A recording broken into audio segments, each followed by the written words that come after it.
Welcome to Tea Time, my friends, a place where I muse about my gender transition experience and in the process aim to comfort and inspire others to a greater level of self-awareness. I am Artemis, and we're going to talk about Elliot, former Ellen Page's interview with Oprah about her gender transition for a couple of hugely relevant themes that I'm going to sprinkle together. Starting with dusting off some skills from my nearly useless bachelor's degree by breaking down Elliot's body language to ascertain if she really is transgender at all. Dun dun dun! But as interesting as that study may be, it's just a very relevant segue into talking about some issues that are seriously plaguing individual and collective mental health, as far as I can tell, which are the dangers in assuming a false identity, and in Elliot's case on a very public stage, and with such dedication, and how that relates to some of the detransitioning phenomena we are currently seeing. A few quick housekeeping notes and general don't sue me bro disclaimers.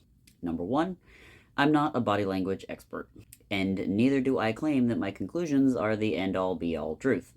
This analysis is my amateur attempt for entertainment and to get people thinking about what they see. Number two, when I say that someone is transgender, it means that they have gone through some kind of medical treatment, whether surgical or hormonal, to appear opposite the sex that they were born, and that the treatment has contributed in a positive way for their mental and emotional health in a sustainably long-term timeline.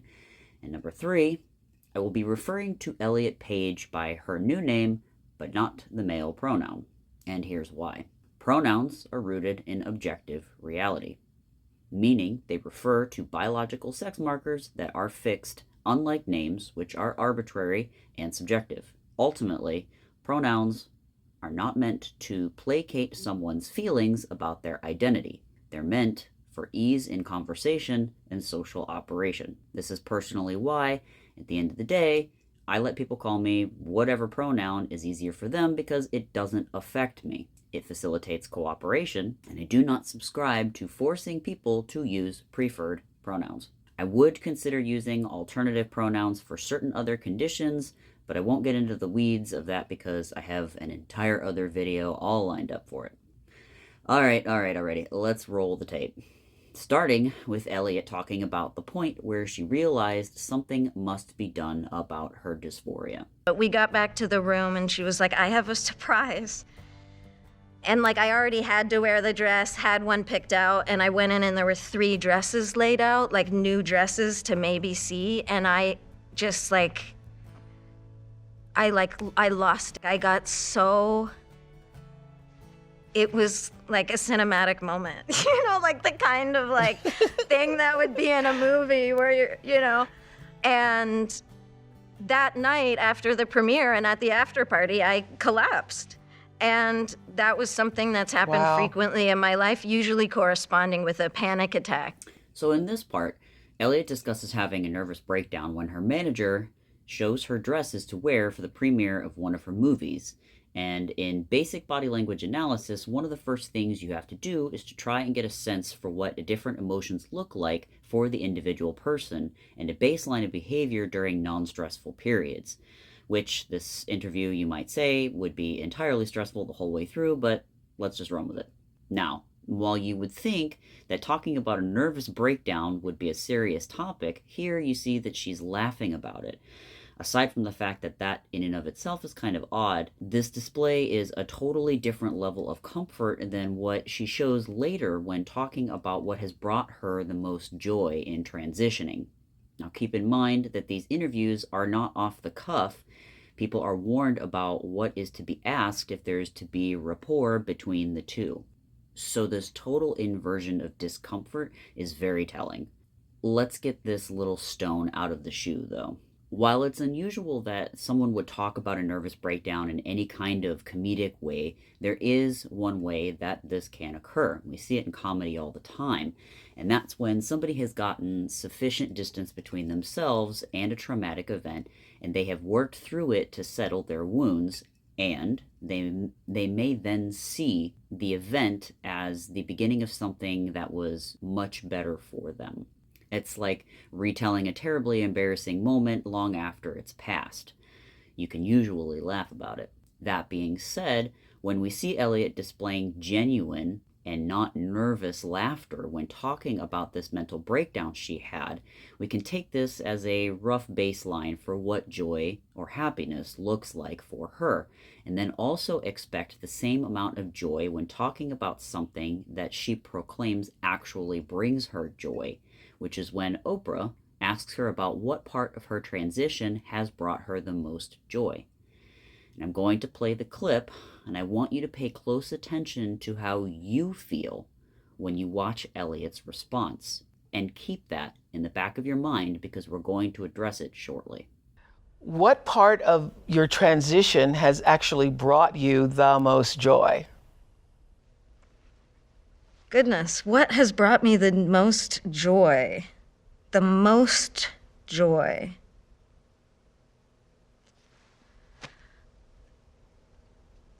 It's, getting out of the shower and the towel's around your waist and you're looking at yourself in the mirror and you're just like, there I am. And I'm not having the moment where I'm panicked. I'm not having all these little moments that used to be just being in a t-shirt.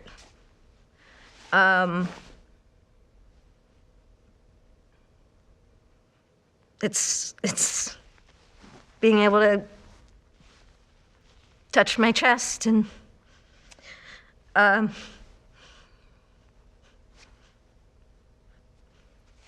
feel comfortable in my body for probably the first time.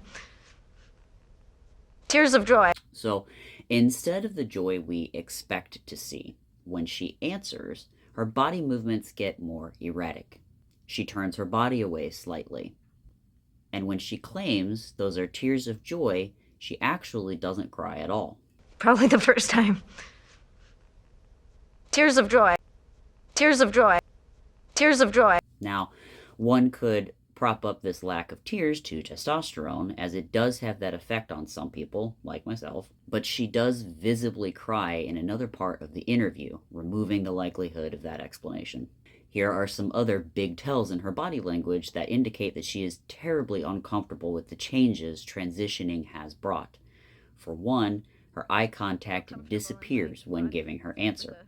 And generally speaking, when something gives you joy, excitement, and happiness, you want to share this with people, and while your eye contact may break for a short period of time, recalling the details, you're otherwise very engaged with eye contact because this is a way that we try and create shared experience with someone when we're imparting a positive emotion.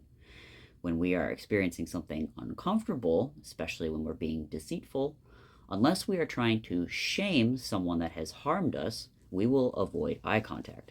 Elliot closes her eyes for a protracted period of time, something she only does in the interview when she is remembering something uncomfortable, and the other time she does it, her body movements are nearly non-existent, indicating that she is probably reliving a very real memory. In this instance, though, her body movements are totally erratic. She hugs a pillow close under her arm, consistently shakes her head in the negative left-right gesture, shrugs her shoulders abruptly, and breaks the supposed tears with a declaration that they're joyful, but at the same time throws her hands in the I don't know position, much the same indicator as the shoulder shrug. Gesturing your hands in this position is also used to put more weight behind your words when you're lying, because subconsciously you know that the words are empty. Now, remember I said earlier to pay attention to how you felt while watching Elliot try to communicate what has brought her joy? Did you feel joy when you were watching it? Let's watch it one more time. It's being able to touch my chest and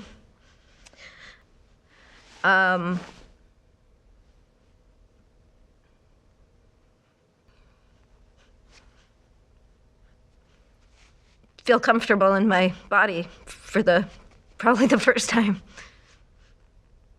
Tears of joy. If you felt in your stomach like you were watching a shy teenaged kid get viciously rejected by a popular classmate, That would be a perfectly average gut-wrenching response to the spasm you were seeing, and there's a reason for that. It's not because you too are somehow feeling this warped version of joy and are happy for Elliot.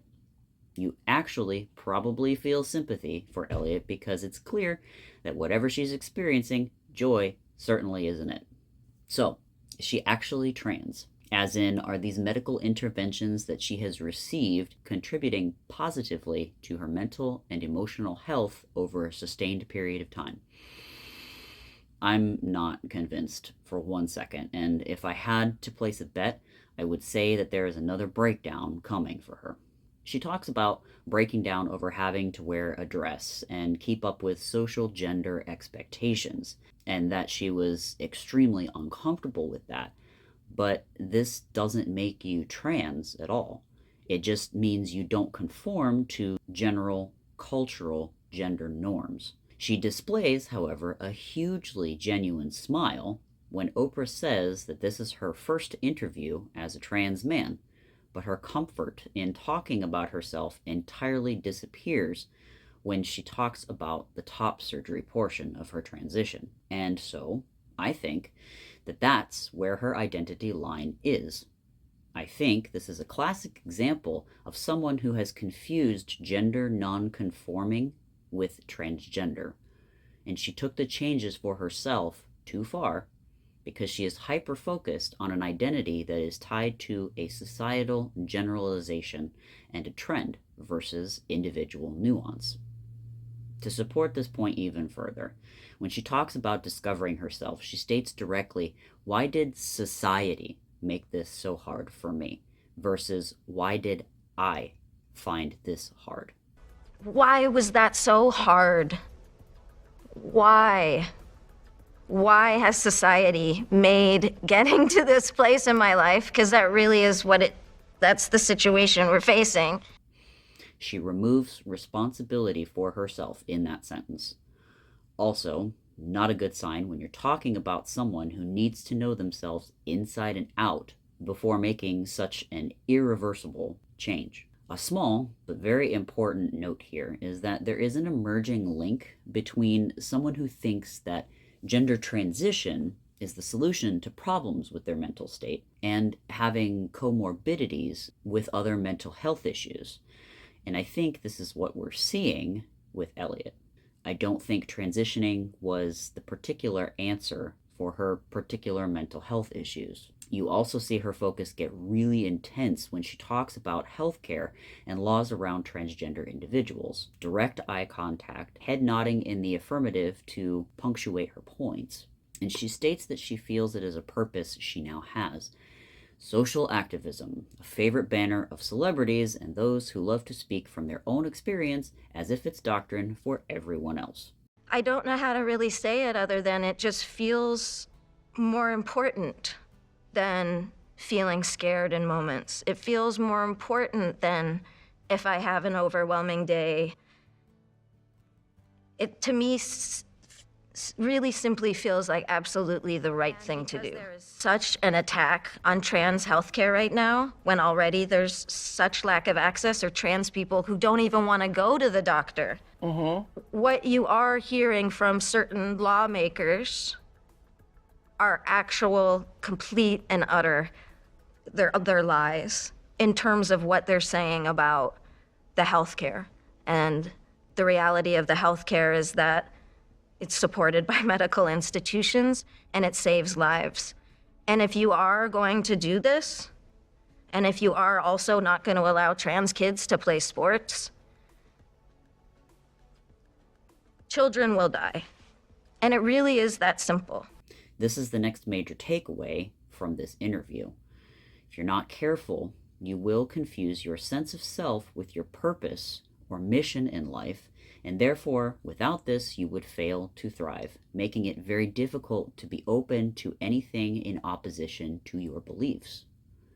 In a sense, it's a religion of sorts, and you have fused your sense of self to a community or a cause instead of you as an individual. This is the hive mind mob mentality that we see in the woke movement.